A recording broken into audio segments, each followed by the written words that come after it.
books, tomes, chronicles, codexes, scriptures, opuses, whatever you want to call them. These things can be a monumental pain in the... In this video, I'm going to tell you how you can deal with them really easily. Okay, no matter which one you fight against, be it a Libram, an Opus, a scripture or whatever, the thing to realise about them is, and remember, is they all work on basically exactly the same principle, which is create a mix of 6, whatever the colour is, of those gems and skulls for every, in this case, red enemy. So this one's going to create a ton of red and a ton of skulls, because they know that if you've set your team up to its maximum capability on a Guild Wars Red Day, for example, that you're going to have all red troops on your side. So they're going to generate the maximum amount of red skulls and gems, which can be absolutely terrifying. And the same applies to the red, yellow, brown, blue and purple books as well. The principle is exactly the same.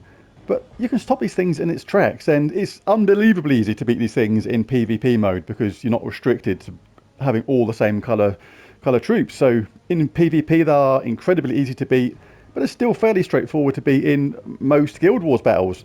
So the key to this is basically entangle. When those books, etc. get cast, they obviously create a load of skulls. Now, skulls always hit the first enemy. That may sound really obvious, but it's a really important point. So if you can inflict entangle on the first enemy, you're going to pretty much stop that thing absolutely in its tracks. They may pick up the odd bit of damage here and there from Doom Skull hits and things like that, like the incidental damage you get from that, but it's only going to be chip damage. It's not going to be the full effect at all because the first troop is entangled. Now, entangle, there's 4 different ways which it operates on, and they're listed here in basically order of preference. Inflict entangle is when you hit an enemy with a skull, and that puts entangle on them simply by doing that. So just a simple skull match at the beginning, you can entangle that first enemy and restrict what their book does by, you know, a huge percentage, virtually down to nothing. It's just nothing to worry about as soon as you get that entangle on them. Next one is entangle all. That is very handy indeed, but it's not as good as inflict entangle, because you basically inflict entangle, like, you can do that instantly. You get a skull match at the start of the game, bang, the enemy is entangled. These next ones do actually need spell casting, which means you need to collect mana first, which means if you're unlucky with your colours, the enemy can beat you to the punch on mana collection and you could be in a world of trouble. Entangle first is then better than entangle an enemy, and the reason is, when it says entangle the first enemy, you're guaranteed to put that entangle on them, providing they're not obviously immune, whereas entangle an enemy, you can't do that. If the enemy's stealthy, for example, you will not be able to target them with that, where if it says entangle the first enemy, then basically they're going to be entangled no matter what. Now I'm going to show the different troops in each one. These are all really handy. There's a couple more, but these are... No, this is actually all the ones of these. And there's only 6, but we have covered 5 out of the 6 required colours. We've got green there, brown and yellow there, blue and an extra brown there, and we've got purple on these 2. So the only colour not covered on this side of things, where you can inflict entangle on them simply by hitting them with a skull, is red, but we'll deal with that in a minute. I'll come to that and say how to counter that in a minute. So all these ones, just by getting that required trait, you can inflict entangle when doing skull damage, and I'll show in a game how easy this is to do. So the other choices are entangle all. This is not as preferred as inflict entangle, because obviously you need to get this spell charged up first, and Leshy, when he does it, he puts an entangle on everyone. So unless you've got some troops in your team which are immune to entangle, this is going to be a bit of a pain for you at the same time. Spring Imp also entangles all enemies. Now the reason why this is still good, even if you've got someone that inflicts entangle when doing skull damage, is because if you kill the first enemy, obviously you need to inflict entangle again on the next enemy down as quickly as possible. Otherwise you're still going to be open to that those doomed books damage if they get to cast that. So this is where entangle all is actually quite handy, because even if you start wiping the first one out and then even the second one, then the third one is going to be entangled as well. So entangle all is a very good thing, but it's literally just that couple of troops that do it in a specific way. Entangle first is where, when you cast this, you entangle the first enemy. That is important because even if they're stealthy, they are still going to get targeted and they're still going to get hit by that entangle. That is really, really cool. So Direwolf does that, Thornwolf does that, and Sylvana Mora technically does that because that fourth trait there, fourth trait, that would be interesting. Third trait entangles the first enemy simply by getting a 4 or 5 gem matches. So you can mix and match some of these things. You could have, if you want to be extra sure, you could have someone that, for example, inflicts entangle in there just so you can look out for a skull match to get that. And you can have Sylvana Mora in there as well, which is really handy. Just by simply getting a 4 match, you're going to do that at the same time. Now going back to the issue of red, where we didn't have any inflict entangle via skulls on red, the only option in the weapons I could see was the Vine Whip, which only takes 10 to get charged, and there's obviously a way you can get this charged really, really quickly. It deals damage to an enemy, but more importantly, entangles them. If you went for something which had a half mana start on this, which would give you 5 out of the required 10, you've only got to get another 5. So pick a +2 red banner, and a simple 3 match on red means you've got this ready to cast absolutely straight away. So that is another easy way to get around that. And these other ones are the last choice. There are more of these than is listed here, but these ones deal, in this case, damage to an enemy, web and entangle them. Nymph is a really good choice, but she only requires 6 mana, which is really, really good. She's complete pain, entangles an enemy. But obviously, the trouble with these ones is you cannot actually target someone if they're stealthy. And if the first enemy happens to be stealthy, then it can be awkward. But if they're not stealthy, then sure, one of these ones will work really, really well at the same time.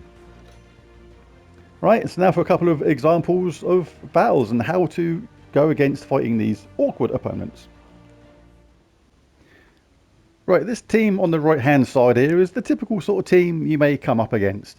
This is in a PvP scenario at the moment where it doesn't actually matter. We can pick any team we want to fight this, but I'll show how to fight this against a if you were on a red day, or for example on Guild Wars, where you have to pick all red troops to get the most out of it. Like, this team could be an absolute nightmare. We're in All Breather class for a start, so this hero is stealthy, they can't be targeted, so they can be hiding from us, which is a complete pain. They've got that rising shadows as well. They've got first mate axe blubber, so they're going to convert blue to red, which is a pain for us. They've got Child of Summer as well, going to convert brown to red. So trying to feed this doomed Opus as much as they can, and we've even gone the whole hog and chucked in the Sister Superior there. So even if we start with something which entangles their first mate axe blubber from the start, like Archer class, where you start entangling on the first opponent, typically they will cast this straight away and then get that cleanse, so they're already freed from that. So this is a really hard opponent to fight against ordinarily, but I'll show how easily a team like this will actually demolish it. We've got Forest Troll. It has that trait spoke of earlier, where it inflicts entangle when doing skull damage.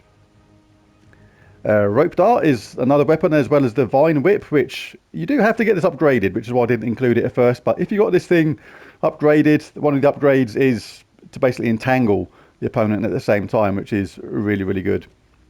Queen Beatrix, she has a cleanse and does a load of true damage, which is really nice. And Border is here because what a better counter to a team that wants to kill you with skulls than entangling their first troop first and then creating a load of skulls ourselves just to wipe them out. And Border creates 4 skulls boosted by blue allies, which is going to be a lot of skulls. So we can entangle them and then bash them with skulls which they wanted for themselves. Let's see how this works.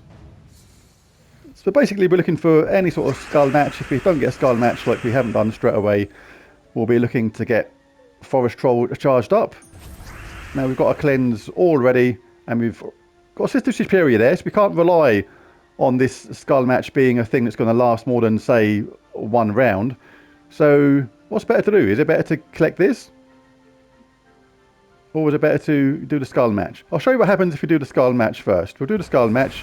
We've got the entangle, Sister Superior casts, and they get cleansed straight away. So That is something to be wary of, but they've cast it once. Now, I don't actually care about this. They can do this as much as they want. They can give it away, but we're going to get the entangle going. And now they're entangled. And if their book was ready to go, which it isn't, then we're not worried. Now we can cast Boulder, get loads of skulls. We can cast this to get an extra turn. That's going to entangle the enemy again and pull them to the front. We've got that skull match which happened after that, which has entangled them again. We were just in complete safety the whole time. Throughout this fight, it's been an absolute walk in the park. We can choose to cast Beatrix now if we want. Get the rest of the team charged up again. Any incidental skull drops. Absolute walk in the park. But that was against a PvP type opponent where we can pick any team we want. But now we'll do a battle against a team on, say, a Guild Wars Red Day. What kind of team did you pick then? Because as I showed at the beginning of the video, there was no troop which done inflict entangle just by hitting them with a skull on a Guild Wars Red Day, which is quite often a day you're going to come up against a doomed Opus.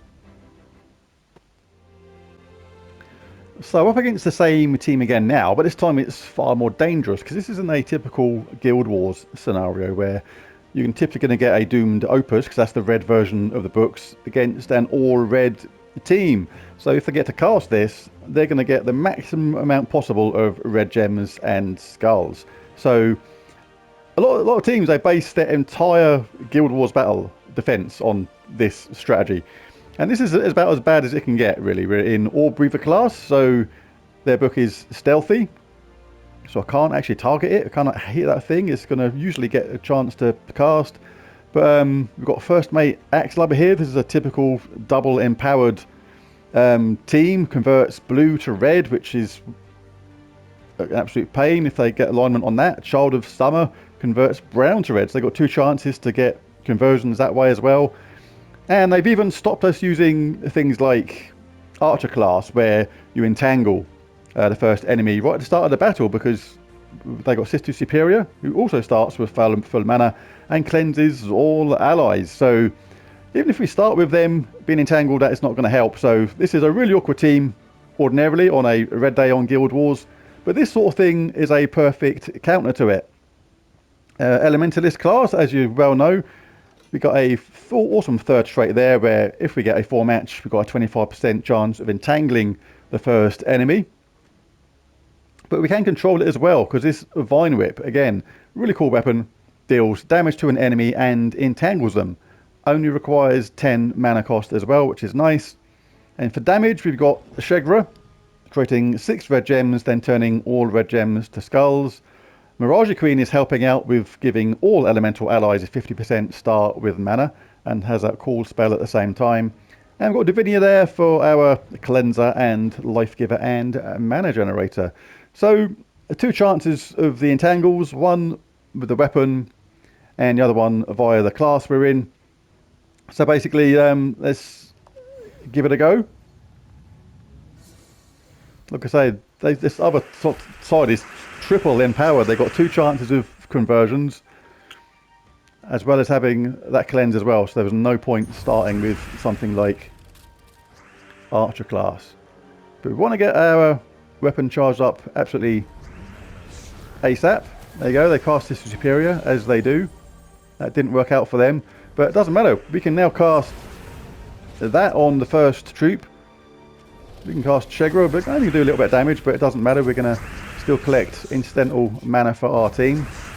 We can now cast Divinia to get our first troop cleansed. We've now generated all, look at it, here we go. Doomed Opus, gone mad, done nothing, because the first troop's entangled. Really, really easy counter. We can cast Shegra. We start ripping through their team now.